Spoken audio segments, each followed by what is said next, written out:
तो दोस्तों ये वीडियो उन स्टूडेंट के लिए है जो इस बार आरबीसी बोर्ड अजमेर की बोर्ड परीक्षा 2027 के लिए या तो रिपीट करना चाहते हैं, या श्रेणी सुधार करना चाहते हैं, या अंक सुधार, या फिर मार्क्स इंप्रूवमेंट करना चाहते हैं। तो इसके लिए बोर्ड के क्या नियम है, क्या रूल है, इस बारे में इस वीडियो में आपको पूरी जानकारी बताने वाला हूं। ये जो वीडियो है वो स्टूडेंट के लिए तो खास होने वाली है, लेकिन इसके साथ साथ हमारे स्कूल साथियों के लिए भी खास होगी, क्योंकि कई बार स्कूल साथी है वो जाने अनजाने में गलती कर बैठते हैं। नमस्कार साथियों, मैं हूं आपका अपना साथी राजगुरु जी। तो साथियों, जैसा कि आप सभी को पता है, आरबीसी बोर्ड की बोर्ड परीक्षा 2027 कक्षा 10वीं और कक्षा 12वीं के बोर्ड फॉर्म फिलहाल भरे जा रहे हैं। हालांकि बोर्ड के द्वारा इस बार कुछ नियमों में संशोधन किया गया है। इन नियमों के बारे में हमने भी वीडियो के माध्यम से आपको जानकारी दी थी। अगर आपने अभी तक वो वीडियो नहीं देखी है तो देख लीजिएगा, लिंक आपको वीडियो की डिस्क्रिप्शन में वो मिल जाएगा। अब यहाँ पे देखिए, मेरे देखने में ऐसा है कि बहुत सारे ऐसे स्टूडेंट हैं जो कक्षा 10वीं या 12वीं के अंदर है, या तो फेल हो जाते या फिर उनके नंबर वो कम आ जाते। तो ऐसे में वो अपनी कक्षा को रिपीट करना चाहते हैं या मार्क्स इंप्रूवमेंट करना चाहते हैं, लेकिन नियमों की सही जानकारी के अभाव के कारण कई बार उनसे गलती हो जाती है, वो चूक जाते हैं। तो ऐसे में भविष्य में उनके सामने बहुत बड़ी समस्या आ जाती है।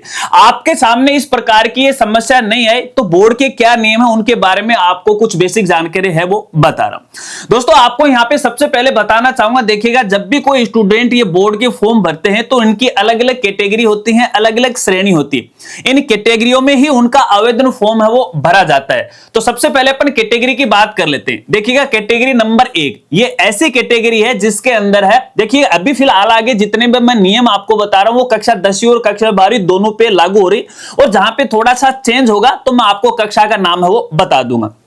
तो श्रेणी 1 के अंदर है बिल्कुल जो फ्रेश स्टूडेंट है वो आवेदन फॉर्म भरते हैं, या फिर एक बार उन्होंने एग्जाम दे दी लेकिन पूरी तरह से फेल हो गए, उनका भी श्रेणी 1 के अंदर है फॉर्म है वो भरा जाता है। ऐसे स्टूडेंट रिपीट तो करते हैं लेकिन उनकी जो श्रेणी है वो एक ही यहां पे रहने वाली है। इसके अलावा यहां पे देखिएगा, श्रेणी नंबर 2 या कैटेगरी नंबर 2, ये जो कैटेगरी 2 है उन स्टूडेंट के लिए जो पहले एग्जाम दे चुके हैं और एग्जाम में पास भी हो चुके हैं, लेकिन यहां पे वो अपनी श्रेणी सुधार करना चाहते हैं, यानी उनका ऑल ओवर जो अंक है वो बहुत ही कम आया है, अब वो रिपीट करना चाहते हैं।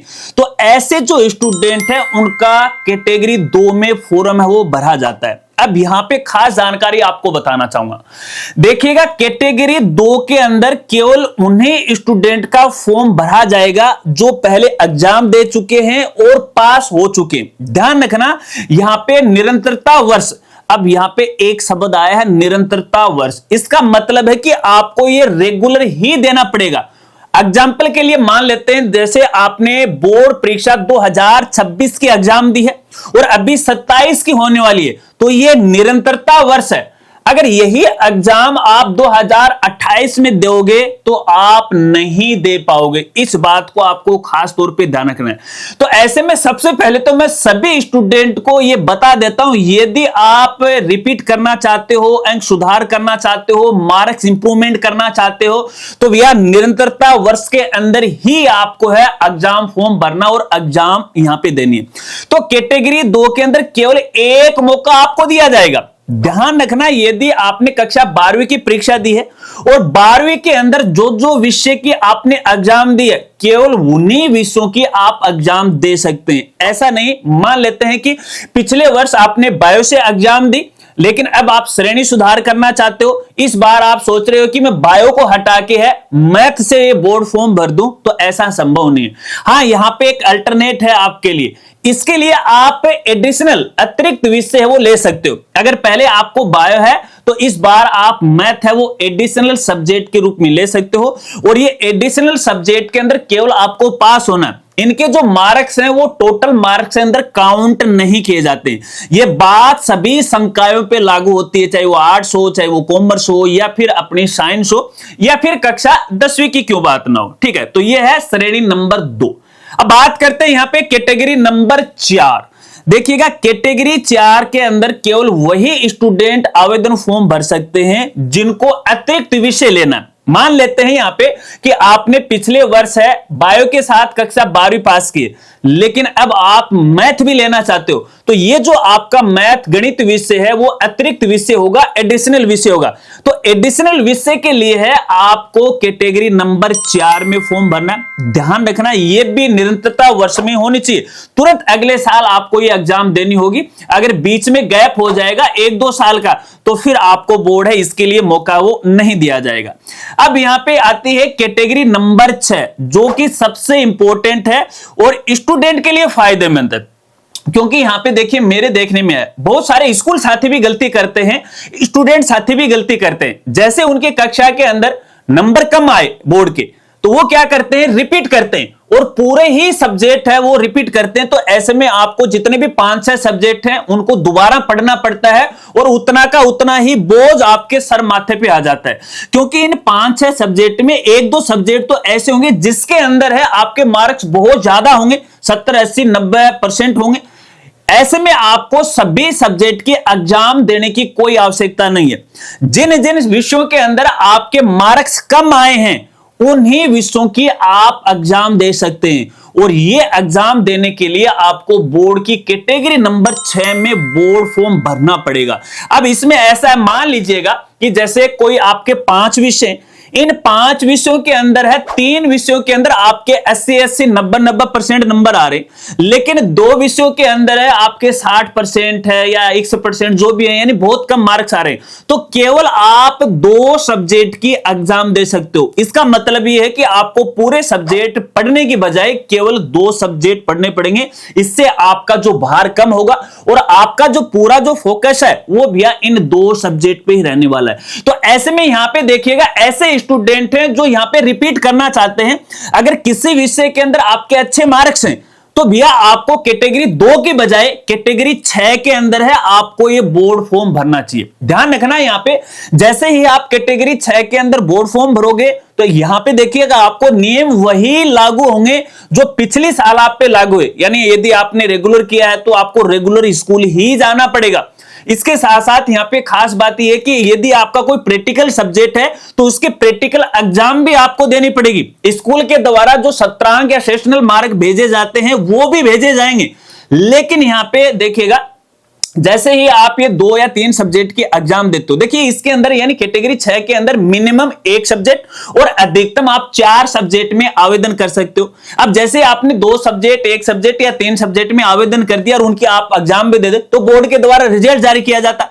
अब जो रिजल्ट है वो सभी विषयों का नहीं आता, केवल 2 विषयों का आता है, ठीक है ना। तो ऐसे में आपको 2 विषयों की एक अलग से मार्कशीट दी जाएगी, लेकिन अब इसका मतलब नहीं है कि आपके पास 2 मार्कशीट हो जाएंगी, फिर भी आपके पास एक मार्कशीट रहेगी, क्योंकि जैसे ही आपका रिजल्ट आ जाता है और आप उसमें क्वालिफाई हो जाते हो तो जिसमें यहां पे अधिकतम नंबर हैं, अगर दूसरी बार आपके ज्यादा नंबर आए हैं तो यहां पे आपकी एक नई मार्कशीट है, पिछले सब्जेक्ट के अंकों को जोड़ते हुए नए विषय के जिसकी आपने एग्जाम दी है उनके अंक जोड़ते हुए आपको एक सेपरेट मार्कशीट है वो दी जाएगी। ये जो मार्कशीट है जब बोर्ड के द्वारा सभी स्टूडेंट की मार्कशीट रिजल्ट आने के बाद स्कूल में भेजी जाती है, उस समय नहीं भेजी जाती है, उसके कुछ समय बाद 1 महीने 2 महीने कई बार तो 6-6 महीने का समय भी लग जाता है, तो वो आपके स्कूल में ही भेज दी जाती है। तो एक सेपरेट मार्कशीट है आपके लिए हो जाएगी। इसमें भी आपको निरंतरता वर्ष का ध्यान रखना है, यानी यदि 1-2 साल का गैप हो गया तो फिर आप ये एग्जाम नहीं दे पाओगे। यहां पे खास बात ये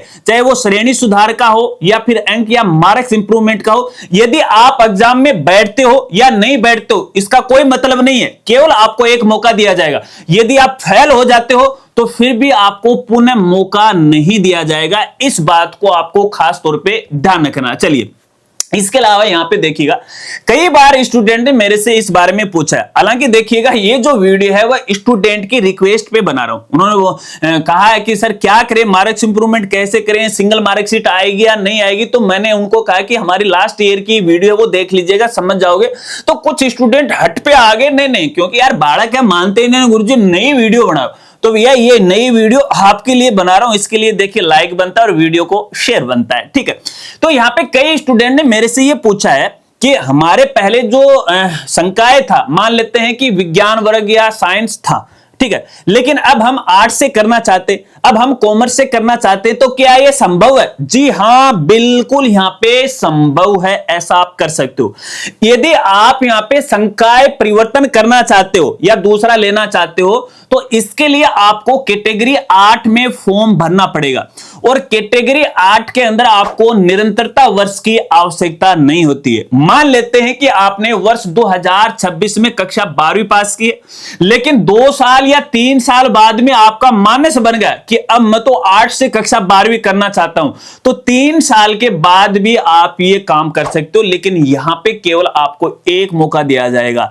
यानी अतिरिक्त संकाय के लिए आप कैटेगरी 8 में फॉर्म भरोगे, एग्जाम आप दोगे, यदि फेल होगे तो फिर दोबारा आप वो नहीं कर पाओगे। इस बात का आपको खास तौर पे वो ध्यान रखना है, ठीक है। तो ये कुछ मुख्य कैटेगरी है जिसका आपको ध्यान रखना है। अब यहां पे 2-4 खास बातें और बता देता हूं। देखिएगा, ऐसे स्टूडेंट हैं जो दूसरे बोर्ड से एग्जाम में पास कर चुके हैं, चाहे वो कक्षा 10वीं हो या फिर 12वीं हो, और वो चाहते हैं कि यार मैं आरबीसी बोर्ड से भी एग्जाम दे दूं या मेरे नंबर है वो बढ़ा लूं, तो ऐसा आपको कतई नहीं करना है। इस बात को ध्यान में रखना है, क्योंकि इसके बाद यहां पे आपके सामने बहुत बड़ी समस्या आने वाली है। और कई बार तो स्कूल वालों ने एक बहुत बड़ी गलतियां कर दी, जांच के दायरे में आ गई, फिर उनका जो रिजल्ट है वगैरह वगैरह वो सब बोर्ड को कैंसिल करना पड़ा। तो ऐसे में यदि आपने सीबीएसई बोर्ड से कक्षा 10वीं 12वीं पास कर ली है, फिर चाहते हो कि मैं आरबीसी बोर्ड से रिपीट कर लूं, तो यह बात संभव नहीं होगी, यह नियम यहां पे लागू नहीं होगा। आपने जो भी कक्षा जिस बोर्ड से पास किए उसी बोर्ड से ही आपको रिपीट करना पड़ेगा। जैसे मैंने यहां पे आरबीसी बोर्ड के लिए रूल बताए हैं, कुछ ऐसे ही जो रूल हैं वो अदर्स बोर्ड से, खास तौर पे जो सीबीएसई बोर्ड है उनके हैं, सेमी मार्क्स इंप्रूवमेंट के वगैरह वगैरह के फॉर्म भरे जाते हैं। तो जिस बोर्ड से आपने एग्जाम दी है उसी बोर्ड के अंदर है, आप दोबारा रिपीट कीजिएगा, इस बोर्ड में वो मत आएगा, ठीक है। इसके अलावा यहां पे देखिएगा, एक साथियों का सवाल रहता है, क्या हमने जो जिस स्कूल से ये कक्षा पास की है और अब हम यहाँ पे श्रेणी सुधार करना चाहते हैं या रिपीट करना चाहते हैं या मार्क्स इंप्रूवमेंट करना चाहते हैं, तो क्या वो सेम स्कूल होना जरूरी है? नहीं, कोई आवश्यक नहीं है। अगर आप चाहते हो कि मैं दूसरी स्कूल में एडमिशन लेके है ये आवेदन कर दूं या एग्जाम दे दूं, तो ये संभव है। मान लेते हैं कि अगर आप किसी प्राइवेट स्कूल में पढ़ रहे हो, लेकिन इस बार आपको केवल एक सब्जेक्ट की एग्जाम देना है, मार्क्स इंप्रूवमेंट करना है, लेकिन यहाँ पे प्राइवेट स्कूल वाले आपसे बहुत ज्यादा फीस है वो शायद ले सकते हैं, तो ऐसे में है आप किसी गवर्नमेंट स्कूल से भी मार्क्स इंप्रूवमेंट यानी कैटेगरी 6 में आप आवेदन कर सकते हो। ध्यान रखना यहाँ पे, अगर आपके प्रैक्टिकल सब्जेक्ट हैं तो आपको रेगुलर ही जाना पड़ेगा, रेगुलर नहीं। अगर आप पिछले साल रेगुलर रहे हो तो इस बार भी आपको रेगुलर रहना पड़ेगा। यहां पे देखिए, मेरे देखने में ऐसा आया कि बहुत सारे ऐसे स्टूडेंट हैं और स्कूल साथियों की वजह से वो मिसगाइड भी हो जाते हैं कि आप मार्क्स इंप्रूवमेंट के लिए ये फॉर्म भर दो 1-2 सब्जेक्ट का और इसके साथ साथ आप कॉलेज भी कर लो। तो भैया ये काम आप कतई मत करना, ठीक है ना। कोई भी डिप्लोमा कोर्स आपको नहीं करना है, कोई भी आपको कॉलेज है ये आपको डिग्री वगैरह वगैरह नहीं करना है, क्योंकि एक जो व्यक्ति है कैंडिडेट है 2 जगह 2 कक्षाओं में एक समय पे उपस्थित नहीं हो सकता। अगर किसी ने भी आपको ये राय दी है तो भैया उनको नियमों के बारे में जानकारी नहीं है, वो आपको गलत जानकारी दे रहे हैं, ठीक है। तो इस बात का आपको ध्यान रखना है।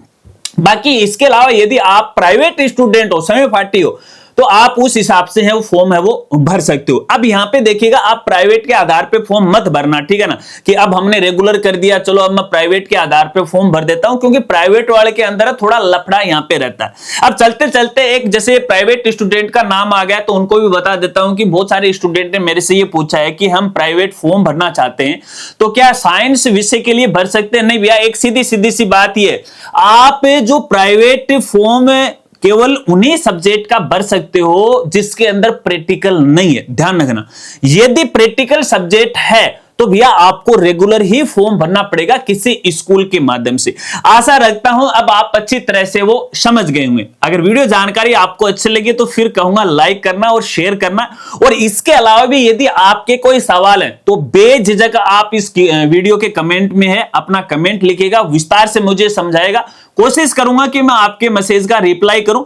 अगर बहुत ज्यादा कमेंट आएंगे, एक जैसे सवाल आ रहे हैं, तो एक नई वीडियो के माध्यम से आपको जानकारी दे दूंगा। फिर भी आपको ऐसा लग रहा है कि यार नहीं मैं तो थोड़ा कंफ्यूज हो गया, तो आप मुझे डायरेक्ट इंस्टाग्राम पे मैसेज कर सकते हो, वहां पर भी आपकी बात सुनी जाएगी, आपको समझाया जाएगा। लेकिन अब इसका मतलब ये नहीं है कि गुरुजी ने बोल दिया कि इंस्टाग्राम पे मैसेज कर, तो हर एक छोटी छोटी बात के लिए यहां पे मैं कमेंट आपको पढ़ता हूं कि आप वही सवाल पूछ रहे हो क्या जिसका जवाब मैं वीडियो में दे चुका हूं। अगर ऐसे मैसेज मेरे पास आएंगे तो भैया मैं आपको रिप्लाई नहीं करूंगा, फिर आप मेरे से आप है वो नाराज होंगे। तो मिलते हैं फ्रेंड्स अगली एक नई वीडियो के साथ, नए अपडेट के साथ। लेकिन इससे पहले एक और जानकारी देना चाहूंगा, जैसे जैसे अपने शिक्षा विभाग के गवर्नमेंट योजनाओं के जो भी अपडेट आते हैं, हमारे जितने भी सोशल मीडिया प्लेटफॉर्म है, इंस्टाग्राम है, अपना जो फेसबुक है, अपना ट्विटर है, आजकल जो एक्स हो गया है, अपना टेलीग्राम है, व्हाट्सएप चैनल है, सब पे शेयर करता हूं। अब ये बात मैं इसलिए कर रहा हूं, जाके फॉलो कर लो। मिलते हैं फ्रेंड्स अगली एक नई वीडियो के साथ, नए अपडेट के साथ। तब तक के लिए जय हिंद, जय भारत।